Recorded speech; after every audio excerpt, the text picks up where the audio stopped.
दोस्तों, आप मुझसे रोज़ कमेंट्स में पूछते हैं कि सर आप ज्ञान छोड़ो, बस ये बताओ कि आप अपना पैसा कहाँ लगाते हो। आज के इस डेली रिकॉर्ड में मैं अपनी बैलेंस शीट खोलने वाला हूँ। मैं आपको बताऊंगा कि वो 5 म्यूचुअल फंड कौन से हैं जिसमें मैं आंख बंद करके हर महीने SIP करता हूँ, जिन्होंने मुझे करोड़पति होने की राह पर डाला हुआ है। कोई घुमा फिरा के बात नहीं करूँगा, शुरू से शुरू करते हैं। आगे बढ़ने से पहले एक बहुत ज़रूरी बात, मैं कोई सेबी रजिस्टर्ड फाइनेंशियल एडवाइज़र नहीं हूँ। यह वीडियो सिर्फ एक एजुकेशनल पर्पज़ के लिए है। म्यूचुअल फंड निवेश बाजार जोखिमों के अधीन रहता है, सबको आपको मालूम है। मैं जहाँ निवेश करता हूँ ज़रूरी नहीं है कि वो आपके लिए भी सही हो। निवेश करने से पहले अपनी रिसर्च ज़रूर कर लें, अपने फाइनेंशियल एडवाइज़र से सलाह ज़रूर ले लें। देखिए, फंड नंबर 1 जो मेरा बेस्ट इंडेक्स फंड जो स्थिरता के लिए करता हूँ मैं। मेरा पहला सबसे बड़ा निवेश एक निफ्टी 50 इंडेक्स फंड है, जैसे UTI निफ्टी 50 इंडेक्स फंड। क्यों?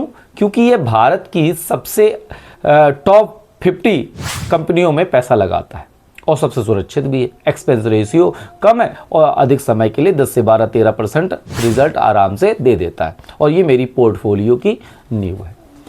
दोस्तों, दूसरा फंड है एक फ्लैक्सी कैप फंड, जैसे पराग पारिक फ्लैक्सी कैप फंड। मुझे इसलिए पसंद है क्योंकि फंड मैनेजर के पास आज़ादी होती है कि वो छोटी मझोली या बड़ी किसी भी कंपनी में पैसा लगा सके जहां उसे मौका दिखे। इसमें विदेशी कंपनियां जैसे अल्फ़ाबेट, अमेजॉन में भी निवेश का मौका मिल जाता है, जो पोर्टफोलियो को डाइवर्सिफाई करता है। Fund number 3 mid cap fund. ये होता है ग्रोथ के लिए, थोड़ा एक्स्ट्रा रिटर्न कमाने के लिए मैं निवेश करता हूँ एक मिड कैप फंड में, जैसे क्वांट मिड कैप फंड। ये फंड उन कंपनियों में पैसा लगाते हैं जो कल की बड़ी कंपनियां जैसे लार्ज कैप बन सकती हैं, जिसको आपको लगता है कि हाँ आगे चल के ये बड़ी हो जाएंगी। इसमें थोड़ा रिस्क ज़्यादा होता है, लेकिन लंबे समय यानी 7 से 10 साल 15 साल में रिटर्न 100% भरपूर मिलेगा। बढ़िया इंडेक्स फंड ज़्यादा मिलने की उम्मीद रहती है। फंड नंबर 4 है small cap fund.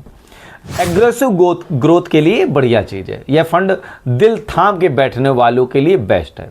Small cap fund जैसे Nippon India small cap fund में अपनी कुल SIP सिर्फ 10 से 15% ही लगाता हूँ। ये छोटी छोटी कंपनियों में पैसा लगाते हैं, जब बाजार गिरता है तो ये बहुत तेज़ी से गिरते हैं, लेकिन जब ये भागते हैं तो छप्पड़ फाड़ के रिटर्न भी देते हैं। यह मेरा मसाला फंड है। ठीक है, फंड नंबर 5 की बात करूँगा, सेक्टोरल फंड।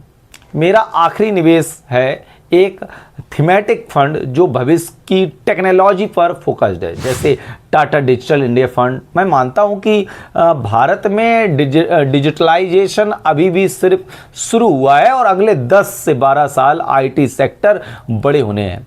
यह रिस्क है, इसलिए यहाँ भी निवेश कम रखना ही चाहिए, लेकिन यह पोर्टफोलियो को एक एक्स्ट्रा बूस्ट देता है। दोस्तों, ये थे मेरे 5 बेस्ट म्यूचुअल फंड। मेरी रणनीति सिंपल है कि इंडेक्स फंड में 40% सुरक्षा के लिए, फ्लेक्सी और मिड कैप में 40-40% संतुलन के लिए, स्मॉल कैप में 20% एक्स्ट्रा रिटर्न के लिए। याद रखिए, म्यूचुअल फंड जो होते हैं वो अमीर बनने का एक ही मंत्र है, कंसिस्टेंसी और दूसरा टाइम।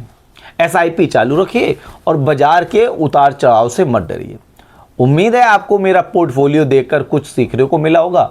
आप किस म्यूचुअल फंड में निवेश करते हैं कमेंट में ज़रूर बताइए, और अगर आज की मेहनत आपको पसंद आई हो तो वीडियो को लाइक करें और सब्सक्राइब का बटन दबाना मत भूलिए। जय हिंद।